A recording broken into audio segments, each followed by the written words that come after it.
Whenever Excel is mentioned in your expertise or resume, one of the first assertions is that you are surely familiar with VLOOKUP. If you are not familiar with VLOOKUP, you came to the right place. If you are comfortable with it, stay with us. You might learn something new.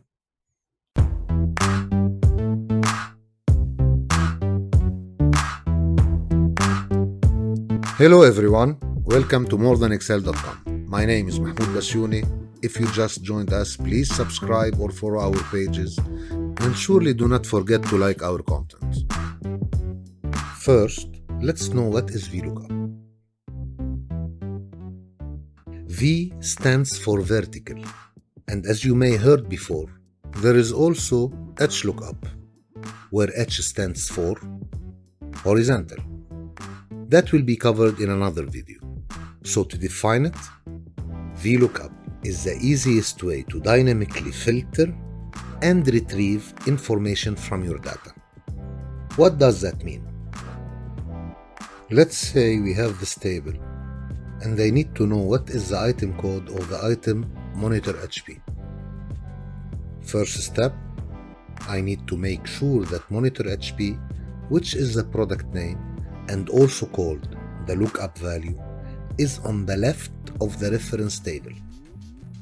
Because VLOOKUP only retrieves data going from the left to the right vertically, as the V indicates, and it cannot retrieve data to the left of the lookup value. Second step, I need to identify the reference table, or as it is called, table array, which is this small table in this example. Third step is to know in which column the item code is found. So I have to identify the column index. And the fourth step is to indicate that I want the exact match.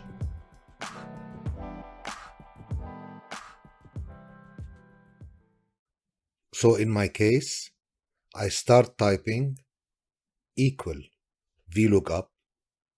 Once I open the accolade, Excel shows me the formula hints and asks me for the lookup value, which is in my case the cell H5.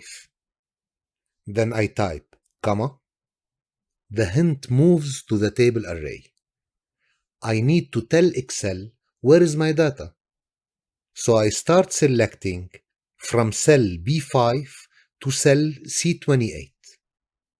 Then comma. The hence asks me about my column index number. I start counting my columns. The first one on the left is always 1. Then the second one is 2. So my column index is 2. Comma. And for the last argument, I will indicate exact match, which is false, or I can type 0 instead. When I press enter, it gives me the exact match of CO4359.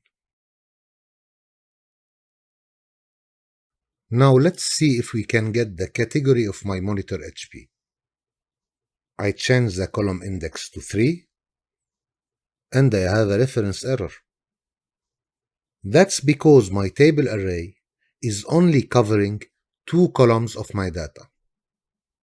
If I change it to 3 columns, to include the category column as well, even if I'm not looking for my item code, I can't give VLOOKUP different ranges.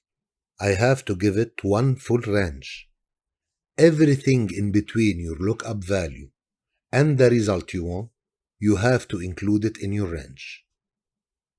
Now it gives me computer supplies. Let's take a look into a more complex report. We will start easily with the category of my monitor ViewSonic. I type equal VLOOKUP. Where is my lookup value? It's this one. Now my lookup array. Let's plan ahead, since we are looking for the category and the unit price. So we will take the full table. I can include the header or not. This is up to me. The next argument is the column index, which is the number 3. And I do want an exact match, but instead of typing false, I will put 0 and I press enter.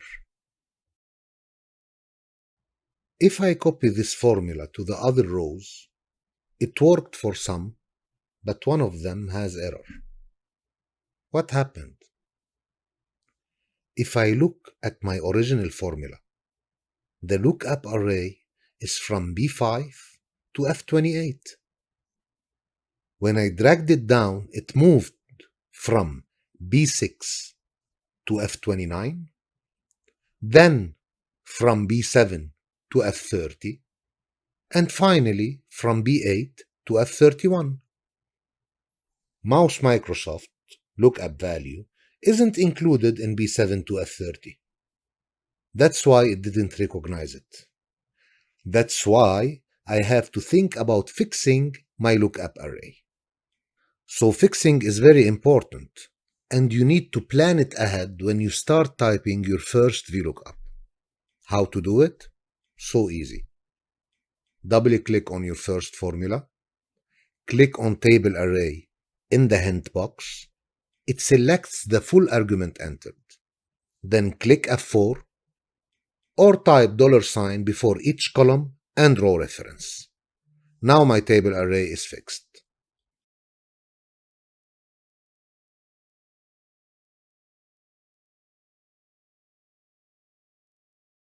To have my unit price, if I copy my formula to the other cell, it will also give me an error.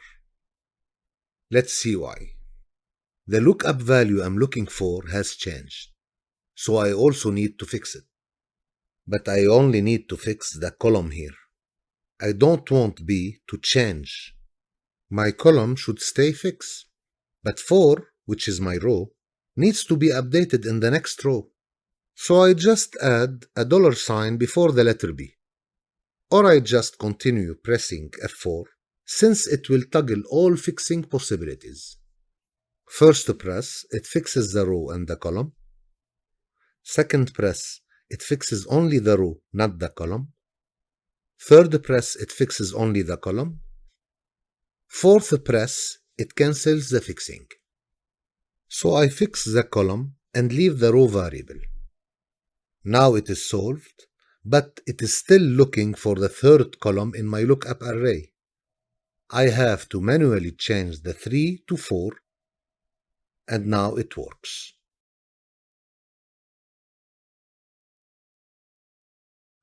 What you might consider, especially when having a lot of data to retrieve, is to plan ahead with fixed indicators.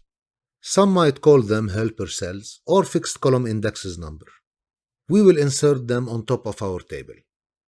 In this case, I know category is in the column 3 of my lookup array. I put 3 on top of the header. And I know that my unit price is in the column 4, so I put 4 on top of the header too. I go to my first formula and look at it again. I want to fix the column of my lookup value, so there is a $sign before the B. I fixed my lookup array. Now let's make my column index dynamics. To make it so, I need my column variable but my row fixed. I changed the 3 to cell C2, and I fixed the row, so I put a $sign before the 2. Now I drag it to the right till the last cell, then till the end of my report, and it looks perfect now. In case you want to present your report, you can either hide the indexing row or give it a white font color to hide those unknown numbers. In the second exercise, we want to know if those items are available in our master data. We will start with our VLOOKUP formula. Our lookup value is B4. I don't need to fix it, since I only have one column to cover. My lookup array will be, since I'm only looking to see if the value is available or not, I will only take one column. So my lookup array will be from B5 to B28. But I have to fix it, so I press F4. My column index is 1, because I'm only looking at one column. And exact match for sure. I drag my formula till the last row. It found most of them except monitor Apple. It gives me an error telling me that this value is not available in the lookup array. To fix this error or hide it, we usually wrap our VLOOKUP formula with IFERROR. We type IFERROR, we open the accolade. First argument will be our VLOOKUP formula. Excel will evaluate it. If the value exists, it will return the value, and if it doesn't, it will return the second argument. The second argument could be a text or a formula. In our case, we'll just put a text, not available in master sheet. And here you go. Your report is ready to be shared.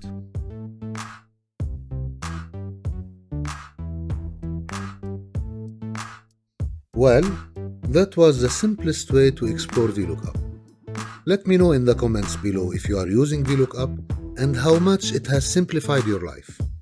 I hope you enjoyed this video. Please subscribe and press the like button. Don't forget to share your thoughts and questions in the comment section below. I will do my best to get back to you as soon as possible. See you in the next video on morethanexcel.com.